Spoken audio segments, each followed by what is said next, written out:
Niciun faz dintre toate nu va rămâne uitat. Acum nu tac, deși devin nostalgic, constat că o perioadă frumoasă tocmai s-a terminat.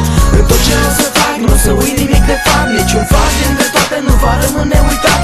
Acum nu tac, deși devin nostalgic, constat că o perioadă frumoasă tocmai s-a terminat. Am ajuns acum aici, suntem la final de drum. Iată că a trecut repede și acest an nebun. Au fost zile mai grele și zile mai frumoase. Multe rele s-au evit, noi nu am căzut în plasa mea până la capăt. Oricât de greu ar fi fost și am reușit să nu ne băgăm aiurea fără rost. Fiecare a stat în post, ce-a văzut de visul lui a fost frumos că n-a mers după regula jocului. Tot ce am făcut mereu a fost să ne distrăm și clipele care au trecut nu o să le uităm. O să sperăm că nu vom da uitări acești ani de vis și o să reușim tot așa cum ne-am promis. În tot ce o să fac, nu o să uit nimic de fapt. Niciun faz dintre toate nu va rămâne uitat. Acum nu tac, deși devin nostalgic, constat că o perioadă frumoasă tocmai s-a terminat.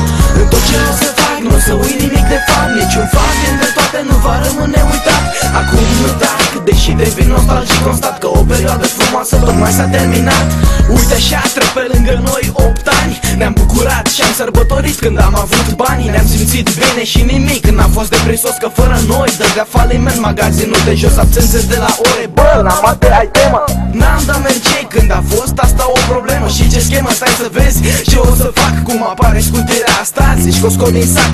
Nu tac, știi bine că tot o să comentez. Și doar prin felul meu de-a fi pe mulți stresez. Știu eu și știu toți, dar la ce liceu intrăm? Lasă-mă, până atunci, hai să ne distrăm.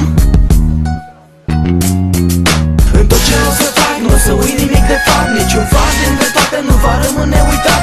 Acum nu tac, deși devin nostalgic, constat că o perioadă frumoasă tocmai s-a terminat. În tot ce o să fac, nu o să uit nimic de fapt. Niciun faz dintre toate nu va rămâne uitat. Acum nu tac, deși devin nostalgic, constat că o perioadă frumoasă tocmai s-a terminat.